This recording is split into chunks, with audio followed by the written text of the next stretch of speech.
আমরা প্রতিরোধ করে তুললে কোন ক্যাম্পাসে 10 মিনিটও দাঁড়াতে পারবে না। বিচার এখনো পর্যন্ত দীর্ঘসূত্রিতায় ফেলে দিয়েছে।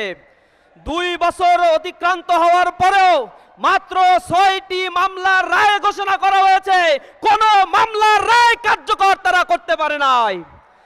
বরঞ্চ তাদের এই দুরভিসন্ধি, তাদের এই আতাত, বর্তমান সরকারের সাথে আওয়ামী লীগের এই আতাতকে ঢেকে দেওয়ার জন্য তাদের লাগামহীন দ্রব্যমূল্যের ঊর্ধ্বগতি, সন্ত্রাস, চাঁদাবাজিকে ঢেকে দেওয়ার জন্য ক্যাম্পাসগুলোকে অস্থিতিশীল করার পায়তারা তারা করেছে। গতকাল আমাদের ক্যাম্পাসগুলোতে রক্ত ঝরানো হয়েছে। আজ আমরা বলতে চাই, গতকাল যারা ক্যাম্পাসে হামলা করেছে এরা একটাও কোনো ছাত্র না, এগুলো সব ছাত্র সন্ত্রাসী টোকায়। ক্যাম্পাসে যাদেরকে তোমরা নিয়ে এসেছো, যাদেরকে দিয়ে ক্যাম্পাসে তোমরা কমিটি দিয়েছো, এদের ছাত্র জীবন শেষ হয়েছে 15-20 বছর আগে। তাদের সন্তানরাও এখন ছাত্র দল করার বয়স হারিয়েছে। এই আদু ভাইদের দিয়ে ক্যাম্পাসের নির্বাচিত প্রতিনিধিদের গায়ে তোমরা হাত তুলেছো। নারায়ণগঞ্জ থেকে, কেরানীগঞ্জ থেকে ভাড়া করা টোকাই জঙ্গিদেরকে তোমরা নিয়ে এসেছো। সশস্ত্র হামলার চিত্র আমরা দেখেছি বেগম রোকেয়া বিশ্ববিদ্যালয়, জগন্নাথ বিশ্ববিদ্যালয়, ঢাকা কলেজ, ঢাকা আলিয়ার মতো জায়গাগুলোতে। গতকাল কাপুরুষের মতো রাতের বেলায় ঘুমন্ত ছাত্রদের উপর, ঢাকা গ্রাফিক্স আর্টস কলেজের সাধারণ শিক্ষার্থীদের উপর তারা বর্বরোচিত হামলা করেছে। ক্যাম্পাসের হল দখল করেছে। তেজগাঁও কলেজের সাকিবকে মাদক কাণ্ডের সাথে জড়িত থাকার কারণে ছাত্র দলের বিরোধিতা করায় সাকিবকে তারা নৃশংসভাবে হত্যা করেছে। মাদকের বিরোধিতা করায় ঠাকুরগাঁয়ে হত্যাকাণ্ডের ঘটনা ঘটেছে। আমরা বলতে চাই, ছাত্র দলের সন্ত্রাসীদের যদি লাগাম না ধরা হয়, বিএনপি তার টোকাই বাহিনীর লাগাম না ধরে, আমরা প্রতিরোধ করে তুললে কোন ক্যাম্পাসে 10 মিনিটও দাঁড়াতে পারবে না। ইসলামী ছাত্র শিবির সহনশীলতার পরিচয় দিচ্ছে। বারবার আমরা বলার চেষ্টা করছি তাদের কেন্দ্রীয় নেতৃবৃন্দকে, আমরা ক্যাম্পাসকে শান্ত রাখতে চাই। পূর্বের সেই ফ্যাসিবাদী বন্দোবস্ত ফিরিয়ে আর আনতে চাই না। অবস্থা দৃষ্টে মনে হচ্ছে তারা ক্যাম্পাসগুলোতে আবার হল দখল, গণরুম, গেস্টরুম কালচার ফিরিয়ে আনতে চায়। কুমিল্লা বিশ্ববিদ্যালয়ে তারা গণরুম করেছে। তাদের এই গণরুমের প্রতিবাদে কুমিল্লা বিশ্ববিদ্যালয়ের সকল ছাত্র সংগঠন, সাধারণ ছাত্ররা যখন প্রতিবাদ মুখর হয়েছে, এই লাশ গোটানো কাপুরুষরা তখন পালাতে বাধ্য হয়েছে।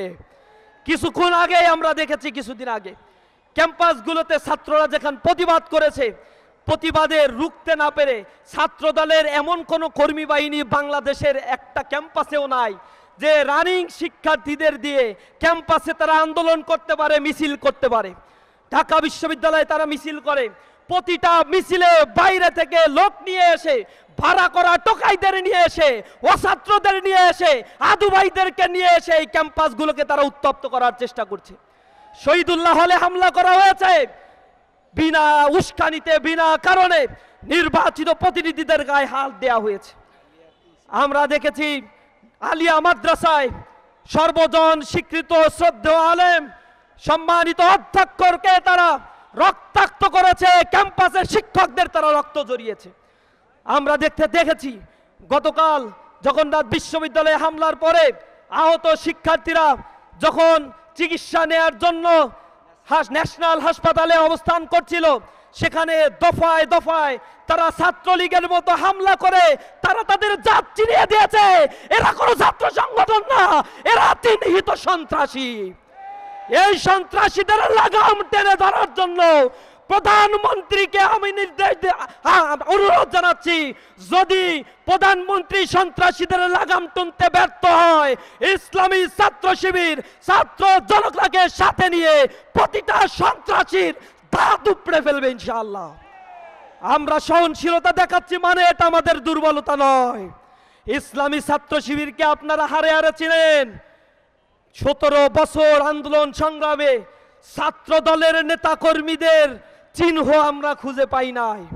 ক্যাম্পাসগুলোতে আপনাদের খাতে কোনো ছাত্রদেরকে আমরা দেখতে পাই নাই। কেন্দ্রীয় সভাপতি মিছিল করেছে, তার পিছনে 10টা ছাত্র ছিল না। কি আন্দোলন করেছেন, কত সক্ষমতা আপনাদের আছে তা আমাদের জানা আছে। ইসলামী ছাত্র শিবির এক ধাওয়া দিলে লেজ গুটিয়ে পালিয়ে যান আপনারা, এগুলো আমাদের জানা আছে। ক্যাম্পাসে শুধুমাত্র আমরা সহাবস্থানের জন্য বারবার বলছি, জুলাইয়ের পরে ক্যাম্পাসকে আর উত্তক্ত করতে চাই না, ক্যাম্পাসগুলোতে শিক্ষার্থী বান্ধব পরিবেশ ফিরিয়ে আনতে চাই। কিন্তু আমরা দেখেছি গঠনমূলক কাজের বাইরে গিয়ে জুলাই বিপ্লবকে ধারণ করে ইসলামী ছাত্র শিবির যখন আলোকচিত্র প্রদর্শনী করছে, ঢাকা কলেজে শহীদদের দোয়া অনুষ্ঠানের আয়োজনে তারা গতকাল হামলা করেছে। আলোকচিত্র প্রদর্শনীকে বরবাদ করে দেওয়ার জন্য সন্ত্রাসী ছাত্র দল ছাত্রলীগের সাথে একাকার হয়ে ক্যাম্পাসে সন্ত্রাস ত্রাস সৃষ্টির রাজত্ব তারা করেছে। আমরা সরকারকে বলতে চাই, স্বরাষ্ট্র মন্ত্রণালয়কে বলতে চাই, গতকাল ডিএমপি পুলিশ কমিশনারের সাথে কথা হয়েছে, তিনি আশ্বাস দিয়েছিলেন এই সন্ত্রাস কর্মকাণ্ড তিনি রুখবেন। কিন্তু আমরা দেখেছি সন্ত্রাসীদের হাতে চাপাতি, ক্রিস, কোদাল, ইভেন রিভলভার ছিল। এর পাশে পুলিশ অবস্থান করেছে। ছাত্রলীগকে যেভাবে শেল্টার দিয়েছিল এই ফ্যাসিবাদের পুলিশ বাহিনী এখন আবার নব্য ফ্যাসিবাদের আশ্রয়দাতায় পরিণত হয়েছে। ওই ফ্যাসিজমের সময় তাদের যে পরিণতি হয়েছে, আপনাদেরও সেই পরিণতির জন্য অপেক্ষা করুন। ইসলামী ছাত্র শিবির আবারও বলছে প্রতিটি ক্যাম্পাসে সহাবস্থান চলবে। এরপরে যদি কোনো ক্যাম্পাসে রক্ত ঝরে এর দায়ভার সরকারকে নিতে হবে। জাতীয় রাজনীতি যদি উত্তপ্ত হয়, বাংলাদেশের টেকনাফ থেকে তেঁতুলিয়া পর্যন্ত প্রতি ফোঁটা রক্তের জবাব নেওয়া হবে ইনশাআল্লাহ। আমরা বলতে চাই ইসলামী ছাত্র শিবিরের একটি কর্মী বেঁচে থাকতে কোন হল, কোন ক্যাম্পাস সন্ত্রাসী চাঁদাবাজিদের দখলে দেয়া হবে না।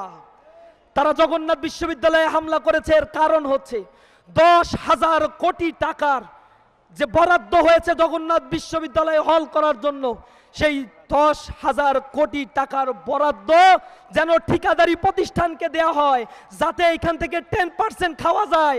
বরঞ্চ 10% নয়, এর আগে 1500 কোটি টাকা বাজেট দেওয়া হয়েছিল জগন্নাথ বিশ্ববিদ্যালয়ের তৎকালীন আওয়ামী লীগের ভিসি পুরো টাকাই খেয়ে ফেলেছিল। এখনো তারা জগন্নাথ বিশ্ববিদ্যালয়ের শিক্ষার্থীদের সেই অধিকারকে লোপাট করতে চায়। এ কারণে সেনাবাহিনীর হাতে তারা কাজ দিতে চায় না। এর প্রতিবাদ করায় গতকাল নারকীয় তাণ্ডব তারা চালিয়েছে। আর এই তাণ্ডবের সাথে রানিং কোনো ছাত্র ছিল না। এই তাণ্ডবের সাথে যারা জড়িত ছিল আশেপাশ থেকে টোকাইদেরকে ভাড়া করে নিয়ে এসেছে। পার্শ্ববর্তী এমপির ইন্ধনে এই হত্যা হামলা চালানো হয়েছে। পার্শ্ববর্তী বিএনপির সন্ত্রাসী নেতাকর্মীরা এর সাথে জড়িত ছিল। আমরা দেখেছি ঢাকার শীর্ষ সন্ত্রাসী চাঁদাবাজ টোকাই নয়নের নেতৃত্বে এই হামলার কাণ্ডগুলো ঘটেছে। সাংবাদিক বন্ধুগণ, ইসলামী ছাত্র শিবিরের সাবেক কেন্দ্রীয় সভাপতিবৃন্দ, ইসলামী ছাত্র শিবিরের বিভিন্ন শাখার নেতৃবৃন্দ, প্রিয় ছাত্র সমাজ, সকলকে আন্তরিক ধন্যবাদ জানিয়ে আমার কথা শেষ করছি। আসসালামু আলাইকুম ওয়া রাহমাতুল্লাহি ওয়া বারাকাতুহু।